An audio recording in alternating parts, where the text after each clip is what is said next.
I think it's extremely important that we highlight ourselves, and we cannot be afraid. From time to time, I have run into individuals who, based on a fear of them not being maybe accepted, that they just make a decision that, well, this is not for me because I know nobody's going to really accept me for who I am. That's not true.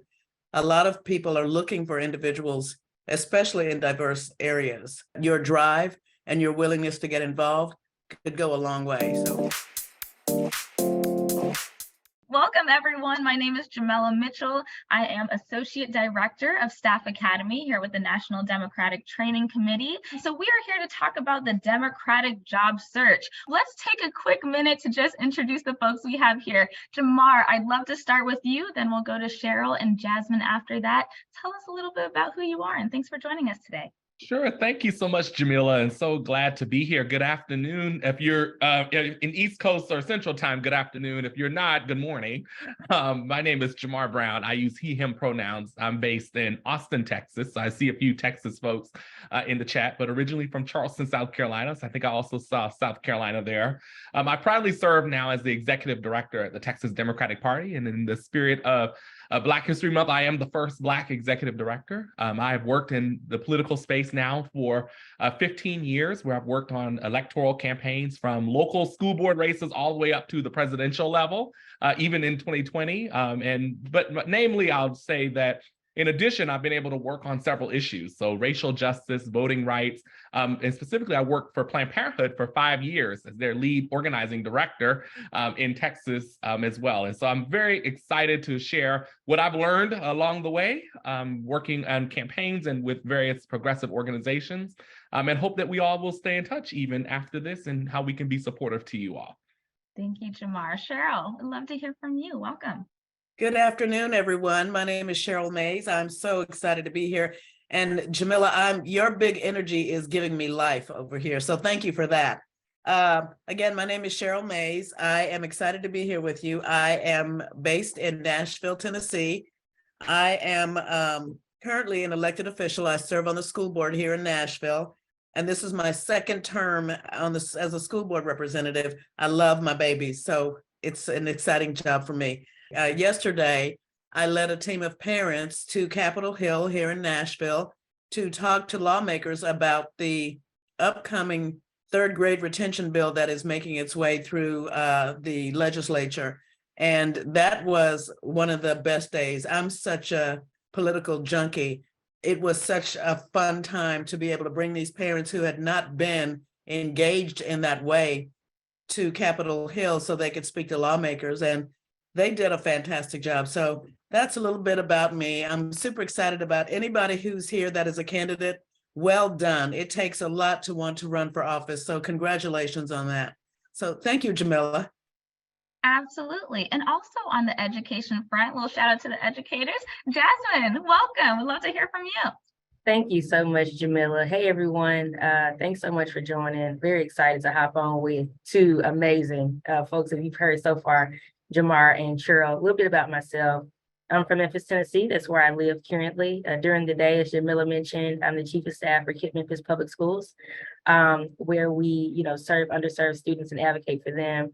But passion work for me is politics. And so for the past, I have to count the years, I think like 5 or 6 years or so, I have been training candidates, working with them on the power of their why and also storytelling. And in my time, I have served with the Progressive Change Campaign Committee, which is a national political PAC, working to endorse and train progressive candidates across the nation, worked on several races from Memphis, Tennessee, all the way up to Hyattsville, Maryland, and the DC area. And so I'm very excited to hop on with you all and talk a little bit about, how to just make sure that you are putting your best foot forward and attacking a lot of the jobs in the space of Black democracy. So thank you so much, Jemila, and look forward to the conversation. Yes, so we'll start with our first question. And Cheryl, I will come to you first. So even with historic strides made by Black Democratic candidates, why do you suppose there is still such a racial hiring gap in the Democratic Party? And what are ways that local parties and organizations can start bridging that gap? Oh, thank you for that question, Jemila. I think the issue is maybe a lack of understanding of quality candidates for these positions. What I see, unfortunately, is that from time to time, based on skin color or background, people make assumptions that you are not to a certain level.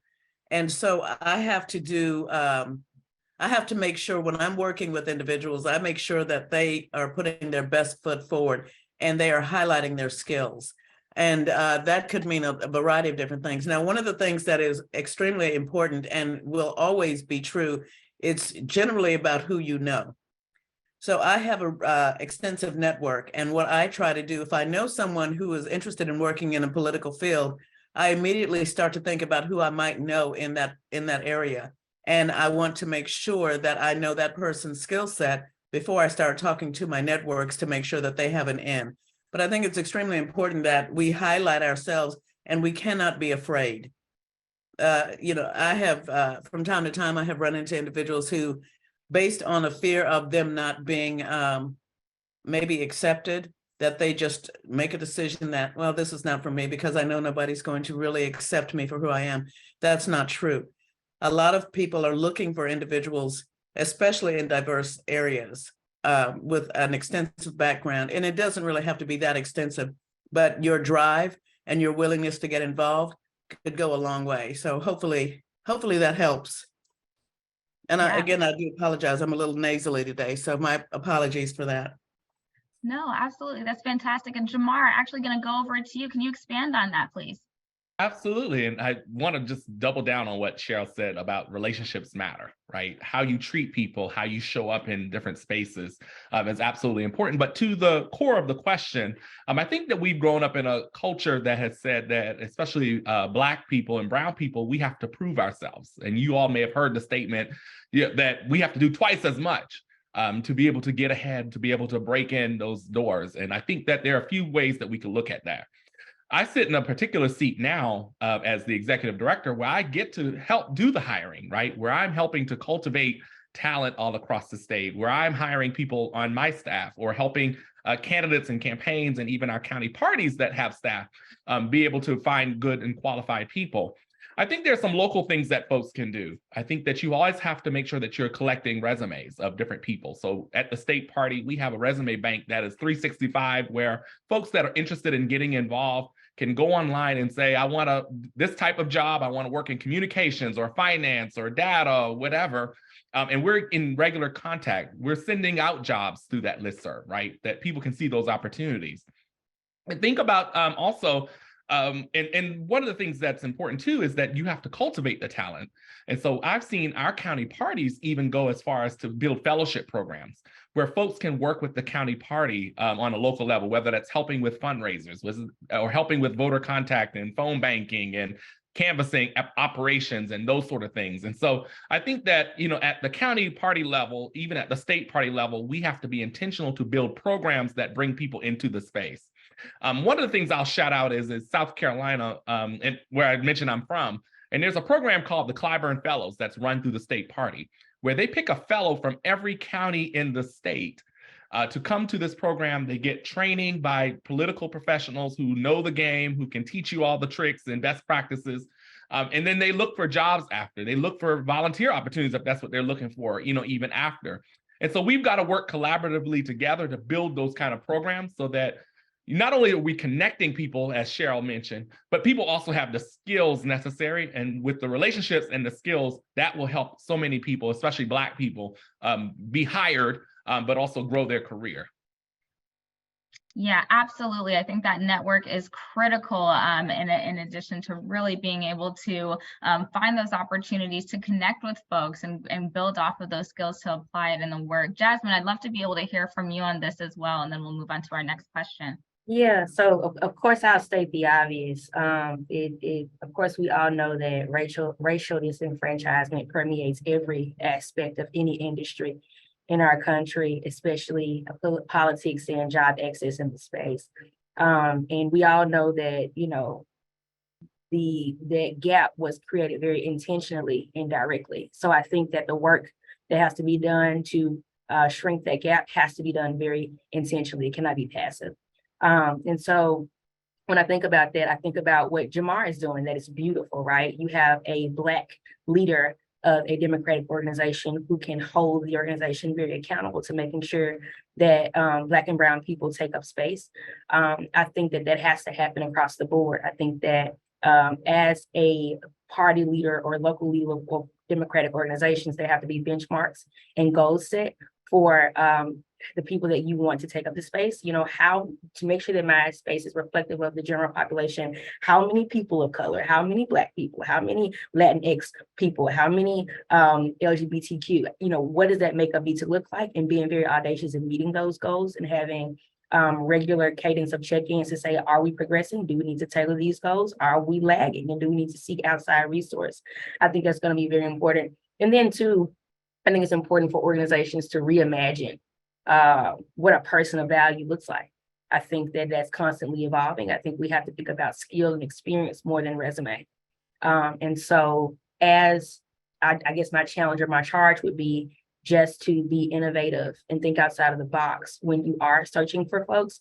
And then what data and benchmarks are you going to hold yourself to as far as goals to put some teeth to some of those intentions that you're setting around diversifying your space? Yeah, Jasmine, you said something that was so critical there, and looking at those skills over just your resume. I think sometimes it's challenging for folks to actually recognize how many transferable skills they actually have. That'd be phenomenal to apply in this work. So Jasmine, I'll actually come back to you for question 2 to kick us off.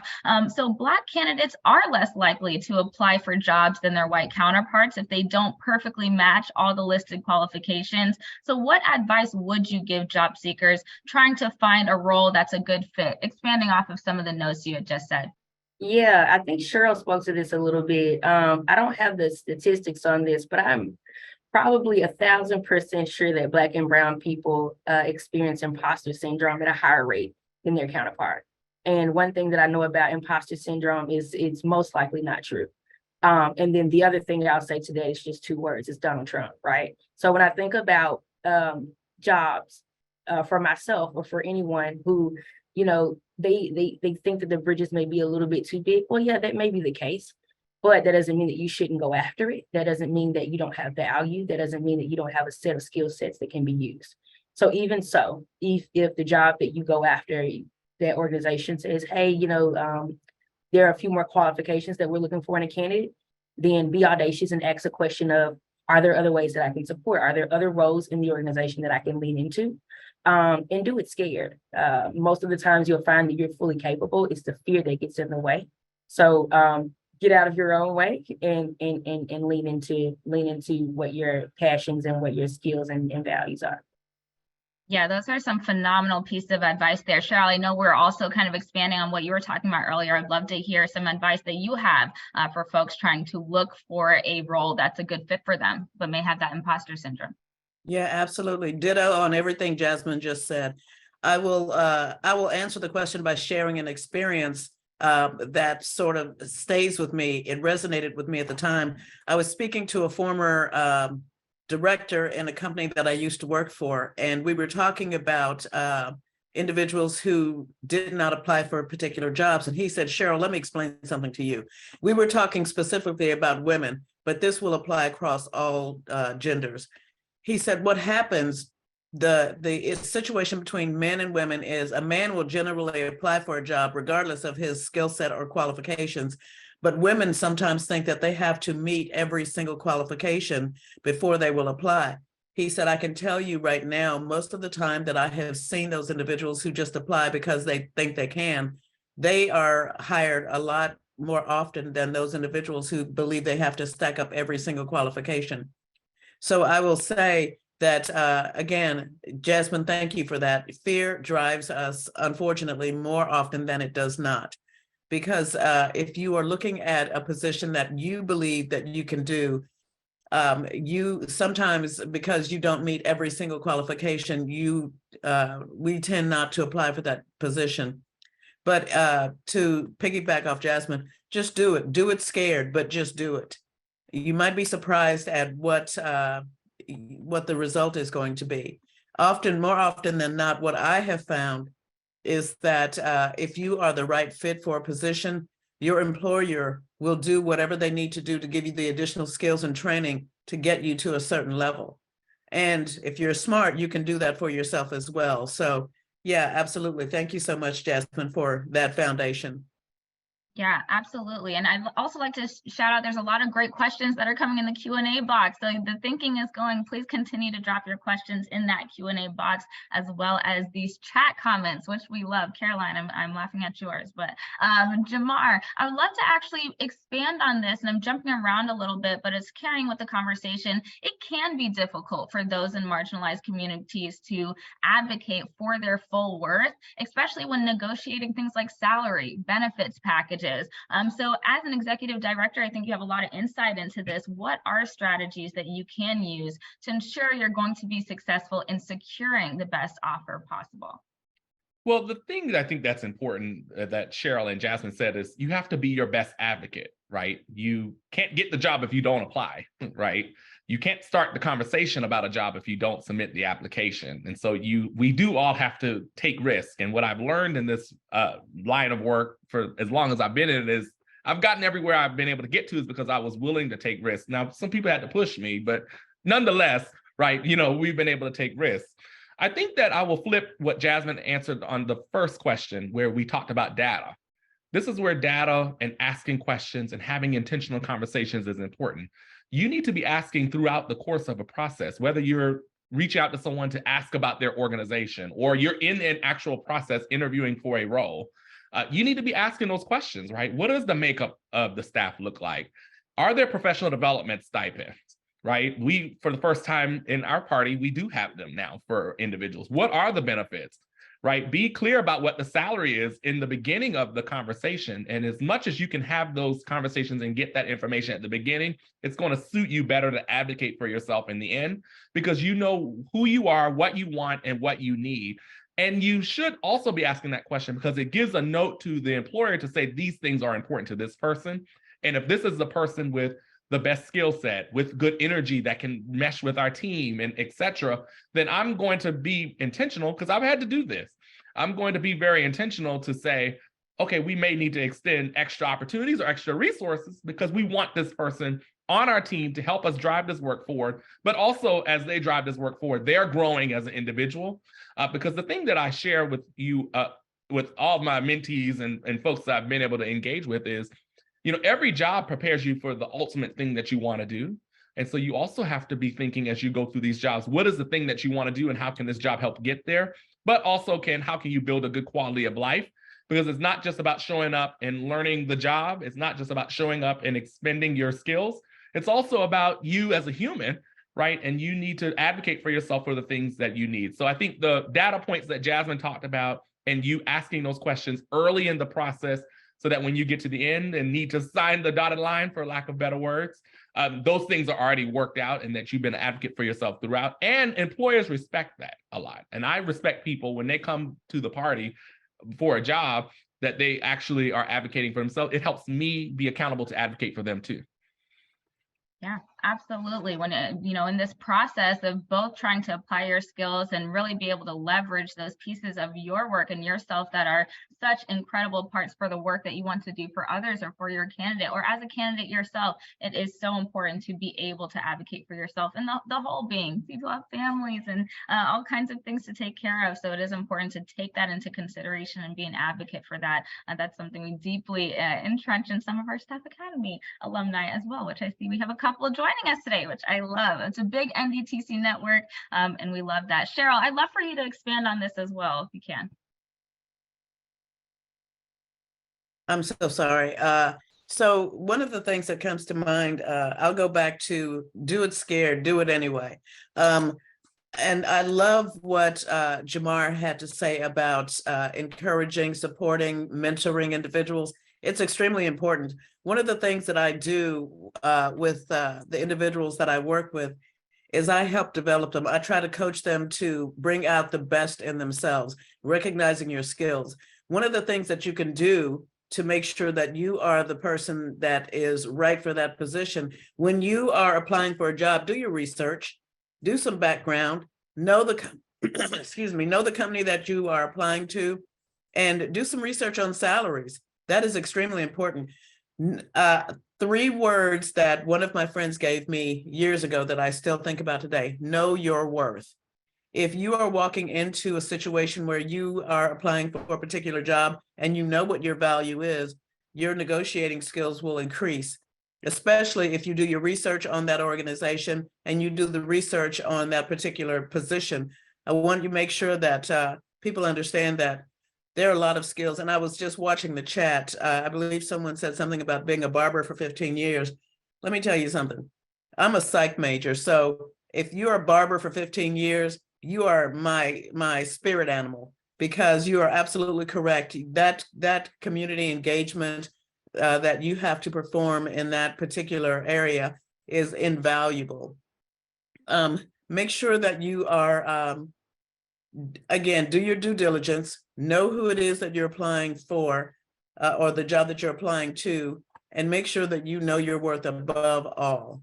And you know, I don't know if I totally answered your question, but that just kind of struck me when I was listening to the other responses. So yeah, absolutely. No, that is critical, especially for folks coming into work where they don't always feel like they're so represented. And so, Jasmine, I'd love to come to you in terms of, hey, you want to be able to work for some place that you're also a part of that organizational culture and otherwise. So throughout the interview and selection process, what are ways that job seekers can ensure that the company or organizational culture is truly one that's focused on equity and inclusion? And Jasmine, I'd love to start with you.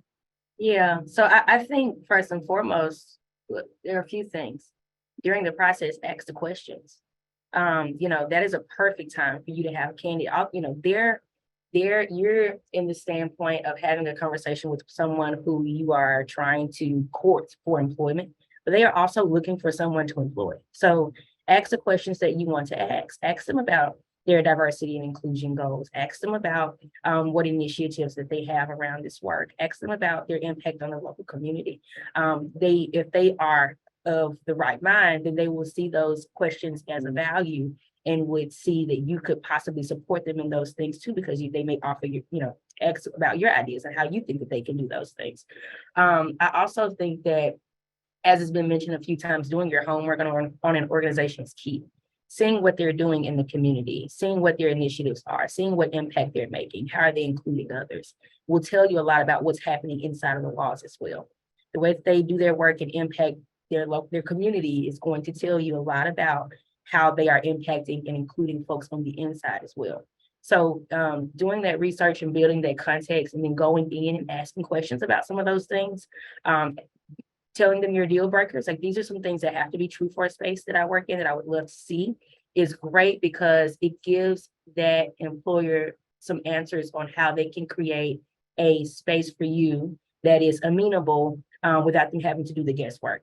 Be very transparent and very direct around, these are the things I'm looking for, these are things I would love. And if they value you as an asset, as a potential addition to their organization, they're going to make amends to make sure that you have the space that reflects everything that allows you to be empowered and be your best self. Absolutely. I mean, that culture is created. And I think it is so critical that in asking these questions, whether if you're in the process or in the work or on those teams, that you continue to uplift those questions to be able to progress these teams and these organizations to really represent the culture that should be so deeply invested on equitability and being inclusive. Jamarr, I'd love to go over to you and hear a little bit about this question as well. Yeah, absolutely. And absolutely what Jasmine said, ask the questions. And as we've said before, ask the questions early. Don't wait until orientation, right? When you're signing the dotted line, don't wait until you show up to the first day of the office, right? You need to ask those questions throughout so that employer also gets to see what's valuable to you and how that can be added to the team, right? Or added to the organization. And Millie was talking about exactly what I was going to talk about was, any organization's budget also shows their priorities. Look at where that organization is investing or campaign is investing their resources, right? So, you can look at campaign reports to see how staff are being paid, right? For some transparency. You can also see what vendors are they using? Are they in their practice of working with different businesses. Are they using Black and brown business? Are they using women-led businesses, right, et cetera, also as well. And a lot of that stuff, because as the person who has to sign the compliance report, I have to report every expense of the organization. And so the beauty of politics is there's a little bit more transparency than there would be for a Fortune 500 company. And so we should use that to our advantage. And actually, when I was negotiating my salary now, I actually went back and looked at what the previous ED made, and I was offered $15,000 less.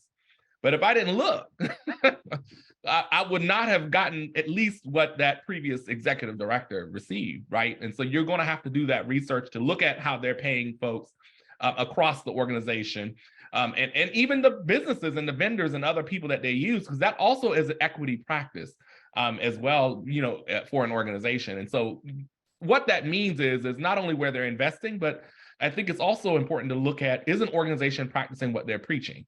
Does the conversation that you're having with them throughout your interview process match up with what they're doing, right? And you can get that information, online yourself. You can talk to people in the organization if you have that kind of access, also as well. And so that is a huge piece as well.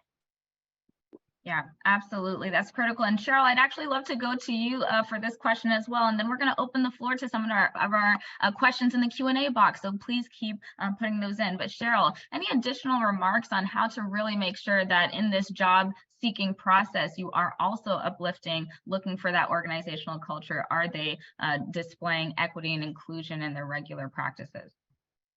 I think everything that's already been shared is absolutely right on target. And I love that the responses from Jamarr.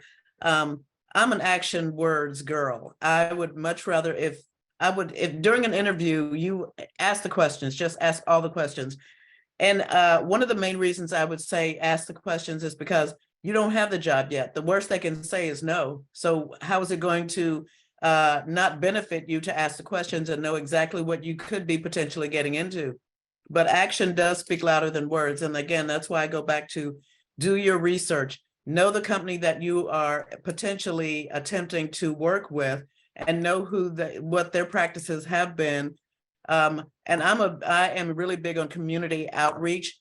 And for me, when I look at a potential organization, I'm looking at their community outreach.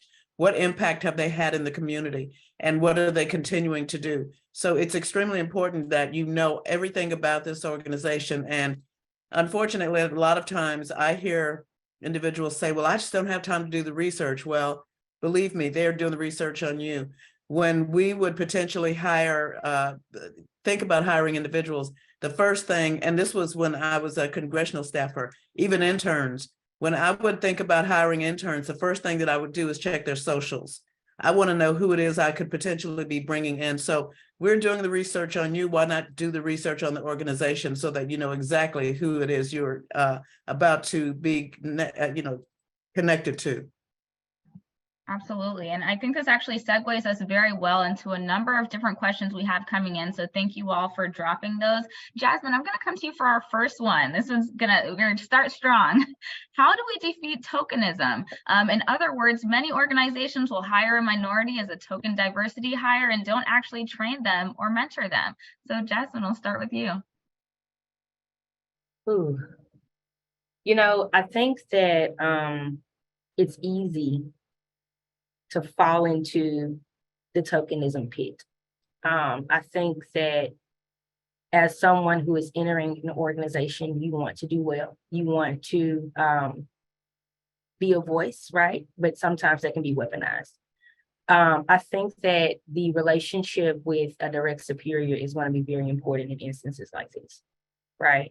When you have an organizational culture, it can be hard to usher in change management, because a lot of that can be underpinned by bias. A lot of that can be underpinned by, unconscious just thinking and decades of implications, right? But I think that when you go into your room with your supervisor, that is the space that should be curated for you to say, hey, this is how I'm feeling about the space that I'm taking up. This is how I'm feeling around the pressures and the implications and the questions that are being asked of me.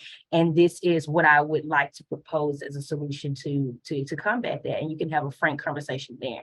It is your it is that person's duty to advocate for you. And that doesn't mean that you don't advocate for yourself in those spaces as well, to say, hey, I would like to open this question up actually to everyone in the room, not just me because I'm the Black girl, right? You can advocate for yourself there, but I think change management really happens when you have advocates around you that speak for you when you're not in the room. They can say, hey, we need to make sure this space is inclusive in XYZ. So one of the things I would prioritize entering an organization is actually what I do, is building a strong relationship with everyone, but with that person who is my direct superior, so that if I do enter a space where it feels uncomfortable, where I feel like I'm being targeted or tokenized, that I can go back to that person and say, hey, I just want to be transparent with you about what I'm experiencing. And let's talk about next steps that we can employ to navigate that or even eradicate that in this space. So relationships for me, especially with a direct superior, is going to be very important, in addition to finding opportunities to hold people accountable when it's happening. Yeah, Jasmine, I think that also goes back to what Jamarr was saying earlier, where you should be asking those questions before day one of your job, so that when you are stepping into that role, that ability to upward manage, tell people about how to advocate better for yourself, for your team, for the next group of hires coming in, that you're able to have that conversation with a little bit more fluidity or more confidence, that you will be supported in that process. Jamarr, if there's anything you'd like to add to that as well, I'd love to hear, especially as an executive director. Yeah, sure. And I'll share my own experience if that's okay. Because, when I came in, the last few jobs in the last 8 years, I've been the first Black person, right? So it's very easy to say, oh, we got our Black person check. Great, we're not racist, And, what I had to have a real conversation with when I took this role is, with the chair, with the party officers, right? With some of the governing body, is have a conversation. I am the first Black person. I'm going to get hit in a different way. I'm going to be criticized in a different way than any ED before me, right? Because of just systemic things that have happened, right? And things that are probably out of a lot of our control. And I had to have a real conversation with them about when this happens, when I have to make decisions, right? Whether it's a financial decision, whether it's a operational decision, whether it's a personnel decision, that I need people to back me up. And so when you're asking, as Jasmine said, you're not only asking and sharing what you're experiencing, you're also making demands of what you need as backup. Because people who you report to should not just be answering your questions, they should also be backing you up, because you want people to stay at that organization or campaign as long as possible. For those of you who are candidates and you end up hiring someone who is Black, especially, and they're the first of that kind in your community, right? You've got to be mindful that people are going to criticize them in a different way, and you have to be willing as the employer now to back them up, right? It's not just about saying, Jamarr, I hear what you have to say, and here's the thing I'm going to write in your file. It's about saying, Jamarr, I hear you, and I'm willing to use my voice, and I'm willing to speak up. But you have to go in and demand that of them. Otherwise, most people will not speak up. And so when the chair said, what can I do? Okay, you may need to make a phone call to somebody to get them together on my back. And that's okay, right? But when you advocate for yourself in these conversations, in these spaces, be clear about what the direct action that will be helpful for you.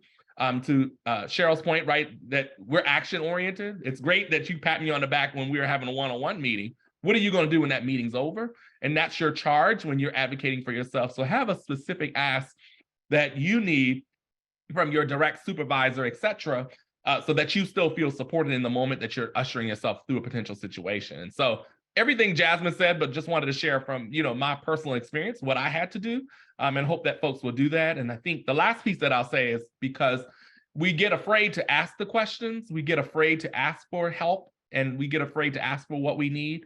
We're going to have to unlearn that as Black people, because the help that we need is the thing that's going to progress us forward. And so that's a challenge, but we also need that support to be able to unlearn that. Yeah, absolutely. These anecdotes are hitting me. I'm seeing a lot of head nods over here. So Cheryl, I'd love to pivot and come to you on this next question, which is great for elevation from folks who's starting as a volunteer. So what skills are most important to go from volunteer to a paid campaign staffer? Oh, I love it. Your ability to organize is extremely important, and your communication skills. And I'll say that for me, as a former candidate, it was extremely important that I had people around me, whether they were paid or volunteer, that understood what was needed. And those individuals didn't necessarily have to always have that direction laid out for them. They saw what was needed and they acted on that. So have some initiative, be able to effectively communicate, because when you are on a campaign, you will speak to a lot of different people. And you need to be able to effectively communicate across cultures, across classes. So make sure that you have that ability, and doesn't hurt if you have the basic, I guess, the Microsoft type skills like Excel and Word and things like that, because those will be needed too. But for me, as a former candidate, it was extremely important that the individuals that worked with me were able to effectively communicate, and that they were extremely well at organizing. And that doesn't mean that they have to be experts in the field, but it was extremely important that they had that initiative to want to do that particular type of job. So from that from my experience helped me immensely. And one other thing too, if you don't mind, one thing that I'd like to share based on the last question: call it out. Call it out. Always call it out. And one of the things for me, tokenism always challenged me. It was my personal challenge. If I felt for any reason that I was in a position because of tokenism, I wanted to call it out. And those are hard, uncomfortable conversations, but they need to be had if there's any type of improvement that will happen down the road. So call it out. Don't be afraid to. If you're not advocating for yourself, who is going to? So just wanted to put that out there, but thank you. Yeah, absolutely. That is critical. And you're also paving the way many times for the folks that come after you. So it is so important to be able to do that. And then Jasmine, you train candidates. So similar with this conversation of going from volunteer to whether it's paid campaign staffer or a candidate, what are really important skills that may be helpful in navigating from that early position to wanting to run yourself? Yeah, so one reassuring thing that I want to say is when we're training candidates and staff, one of the things that we really emphasize is the ladder of engagement.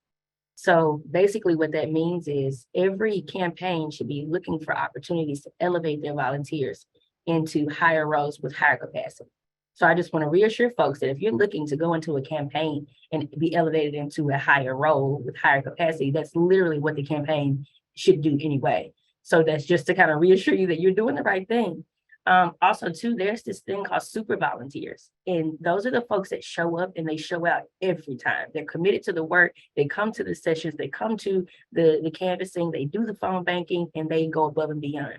And when we talk about the ladder of engagement, those are the folks that I tell candidates, hey, you should tap them and ask them that instead of, canvassing, maybe they want to be the campaign canvas coordinator, right? When you are approached with opportunities like that, so number one, do the work, right? Show up and show out. And then when you are approached, because you will be recognized, because campaigns are asked to find opportunities to leverage resources, which people are a resource for a campaign, you say, hey, are there opportunities for pay for this role? Advocate. That's been one of the recurring things of this entire panel. Advocate for yourself and ask to be elevated and to pay, for these additional responsibilities that you will be doing. We know that, money and people are the most strapped resources on a campaign. However, campaigns will pay for what's valuable for them, right? That will help them get to that vote day and be the person that is the winning candidate on the ballot. And if you can really execute and illustrate that you are a value add to the campaign, which I'm sure that you are, then it makes sense that 1 + 1 = 2. You plus the money would equal a higher position with higher leverage and executing at a higher level for the benefit of the campaign. Yeah, absolutely. And I would like to shift a little bit. We have an individual that's asked a very specific question as well. So if you do have non-political career experience, many of the folks that are joining us today, and there are transferable skills, are we supposed to not bring those up? There's ageism and racism and many other walls to scale, but it's still challenging to find positions. So Jamarr, I know you do a lot of hiring in your role. What advice would you give this participant? Yeah, I think that's important. And I didn't start in politics myself.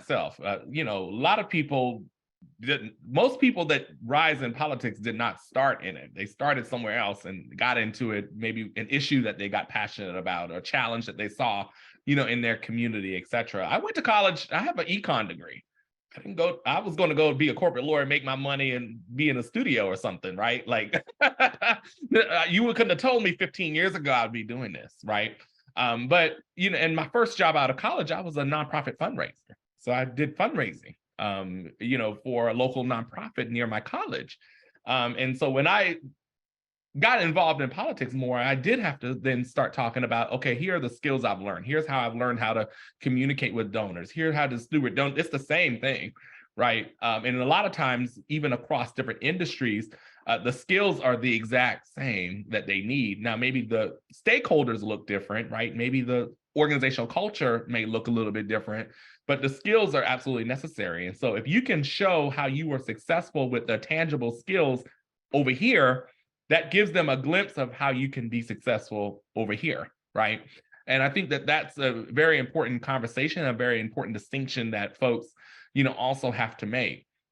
And also as an employer, we look into those things, right? We look into, how long did you do that? Because if you were a nonprofit fundraiser for 5 years, then you probably got some good skills, right? But if you had 18 careers in 5 years, that's a different conversation. And so you just have to be mindful that when you do go out for jobs, you just have to explain what the transition and what the shift is for you, so that they can see that, one, you're passionate about that campaign, that candidate, that organization, but two, I'm going to take everything I learned over here and help you move forward and be a valuable member of the team. And I think that's what's fundamentally important to talk about. You actually have to drive in on your skills just a little bit more so that people can just see your level of success and the aptitude that you bring to the role. Yeah, absolutely. Again, getting so many head nods. I know myself being an educator and finding myself in this work because the broader impact I can make my students in schools. I know we have a number of educators on this call, but Jamarr, if you wanted to keep going. Oh, sure. Oh, no, I saw you unmute, so I was like, Jamarr. No, I've hit the button, but and most, I'll wrap it up and say, right, like 95% of people didn't start in politics. There's a very small group of people who were like 10 years old who wanted to be president of the United States, and they did a thing, right? And so, don't be afraid of that. Drive in more and you talk about the skills. Yeah, Jasmine, I'd be happy to come over to you. I think you're a great representative of this as well. I think that's right on par. I apologize if I don't pronounce your name right, Lucian, but that is exactly what you should do. That non-political career experience, that non-political volunteer experience, that life experience, those are the things that set you apart as a candidate, as a potential candidate for a role with these organizations. Now more than ever, people are looking for individuals who have that razzle-dazzle of life experience that is not stiff in suits. Politics is evolving from stiff in suits. Is evolving into personality. People who are personable with story and experience and connection to people with real matters and real issues. So if you can draw, from that person that mentioned that they have conversations in the barber chair, if you can draw from that and the things that you've gleaned from that, the relationships you've gleaned from that and how it could benefit an organization, that's what they want to see. Of course, like that practical career experience, it does matter, but those are the things, the past 10 interviews they just had with someone with practical political experience. You will set yourself apart by saying, hey, I also volunteer with X, Y, and Z organizations and I have strong relationships there. I also, have faced X, Y, and Z issues in my life. And these are the ways that I've advocated for them in my community. I've waited tables, so I know how to have conversations with anybody and everybody. And they're going to say, you know what? I need someone like you on my team to add a little bit of different nudge to the ecosystem. So 1,000%, those issues that you mentioned, that ageism, that racism, all of that is present, right? But those skills that you have, they're going to set you apart and they're going to be, a little bit of a funky ad, or for lack of better words, to the space that organization is trying to create. Yeah. Absolutely. And we've named both on top of the skills and the challenges that are ahead and kind of navigating, whether it's advocating for yourself, your salary, or otherwise, there are a lot of hurdles. So this last question I'll go to, and Cheryl, I'll start with you. What is your advice for understanding there's these hurdles, you want to work through them, you want to make peace with knowing that you are coming in with some things, some obstacles to get over? What is your advice for understanding that, but still being able to make an impact along the way? And this is going to sound super simplistic, but I talk to my friends. I get advice from individuals that have been in the space or are working in a particular space, and I tell them, this is what I'm attempting to do. Can you give me some pointers or some advice? My friends have not steered me wrong in that respect yet. So, there's always that opportunity, but as of today, they haven't steered me wrong. You have to make sure that you are surrounding yourself with people who will be truthful with you if you're going to go that route. You cannot just blatantly speak to someone who's always going to be your yes person or your cheerleader.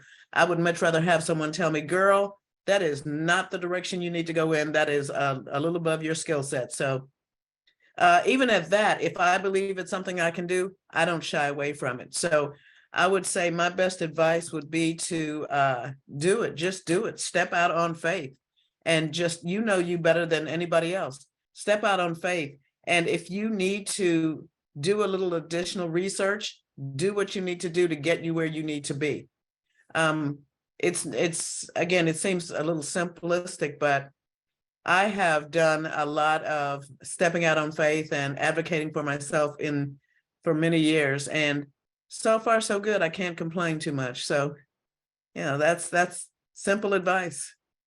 Yeah, absolutely. I saw Jasmine put it in the chat, like your village is your solace, lean on that, lean into your village. What Jamarr was talking about earlier in terms of advocating for yourself, and also knowing you have yourself to take care of. You have the other pieces and parts of your life that are very real as well. And especially in campaign work where there's always something else to get done, there is those limited time and people and resources. So truly being able to know those things that are ahead of you, but lean into your village. Also, shameless plug here, NDTC, we have so many live trainings every single day almost throughout the year. So go online. There's a lot of people who are in this chat that may be in a similar state from you, maybe running for office or otherwise, and you can build that network and not feel so alone in the work yourself. And I know we have a lot of other questions. We're actually going to start wrapping up. If you have additional ones, please, or they're very specific, whether specific to a state or a list of organizations, please reach out to our live training team. Our lead staff will drop that email in the chat. We'd be happy to continue to answer those questions. And also, yes, Staff Academy, we create a network. We're about to cross into our 500 alumni mark, which we're very excited for. We train campaign staff over 10 weeks. It is for free, and you can apply in the fall, and we'd be happy to bring you into that network as well. So that is very exciting. I know we have some alumni in here, so thank you for your engagement. I want to go ahead and close this space out. There's a lot of intentional piece of advice that have been given, some real actionable, we're an action group here, steps to take as you're going along your job search. So amazing panelists, I'd like to open the floor for some closing remarks. Jamarr, I'd love to start with you. You don't have the jobs that you don't apply for. So that's number one. Number two, to what Cheryl said, you have to step out on faith, whatever that looks like for you. And then number three, no one can be a better advocate for you than yourself. You know exactly where you want to go, what you want to do, and what you need to be able to do those things effectively to effectuate change, whether it's in a campaign or organization, or to broadly effectuate change in your own community. And so those are the 3 points that I'm going to leave. I'm going to be brief, but those are the 3 points that I would leave folks with. And, please make sure that you're leveraging all the resources possible, whether it's folks in your village, mentors, other folks. There's NDTC, there's so many resources and partners that NDTC reaches out with. And we want to make sure that every person who wants to land a job in politics can land a job, because as you can imagine, I'm always hiring. We're actually hiring at the party right now. So shameless plug. Okay. And so, but in the meantime, there's always something to do. There's always a candidate that needs help. There's always an organization or a movement that need help. And so there are thousands of jobs out there. I get them in my inbox. I'm sure my fellow panelists get things there. And so we're happy to help you. And then I'll say, if you want to follow up with me directly, find me on social media. I do Twitter most, so Jamarr Brown, Jamarr Brown, if I can be helpful, I think part of building this village and this movement is how we're able to leverage our expertise, our skills, and our resources to help each other. So happy to help folks as necessary. Yeah, thank you so much, Jamarr. And Jasmine, let's hear some closing remarks from you. Absolutely. I just want to reassure folks that we belong in this space. You belong in this space. Don't let the historical disenfranchisement make you think otherwise. Take up that space and do it scared. Everybody else is. So kudos to what Jamarr mentioned, advocating for yourself, seeking those opportunities, building those relationships, putting in the work. But at the end of the day, before you close your eyes at night, just remind yourself that you deserve to be here. You deserve to be the candidate. You deserve to be the elected official. You deserve to be the campaign staffer, right? Because our democracy needs you to be in that space. So continue to make those strides. There are going to be hurdles along the way because racism, right? But they're all crossable. So just continue to put in the work, and I look forward to seeing where you all go. Thank you so much, Jasmine. And Cheryl, please close us out. Yeah, absolutely. First, thank you so much, Jemila. It has been such a pleasure. High energy is what I needed today. So thank you so much for that. And thanks to my fellow panelists for such great advice. I would say, if I could leave you with one piece of advice, again, I'll go back to, regardless of how you feel about it, you are enough. You can do whatever you set your mind to. You have to believe in yourself. If you're going to do it, just do it. Do it scared. You might be surprised at how successful you will be, even if you step out there with not all the guns in your arsenal. Just step out there. And believe me, you will be okay. And I dropped my email address in the chat, so feel free to reach out to me. I'd love to share any information that I can with you. So thank you again so much. This has been a pleasure. Yes, thank you so much. Give it up for our panelists in the chat, you all. Wow, yes, Josh, I'm writing down these affirmations myself right now. You are enough. Do it scared. Okay, you belong in these spaces. All of this is so powerful, and every single one of these words means so much. Thank you all for joining us, panelists. We really appreciate all of your expertise, advice. Once again, I'll say it all month. Happy Black History Month, people. I'm very happy to have you all in this space. It is a powerful thing to not only galvanize our communities, but to empower folks with similar identities and challenges and obstacles to get over. Not only that you belong in these spaces, but you deserve to thrive and lead and be excellent in these spaces as well. And NDTC, as well as our amazing trainers and external partners, want to help you be able to do that. So thank you for joining us. Have a wonderful rest of your Thursday.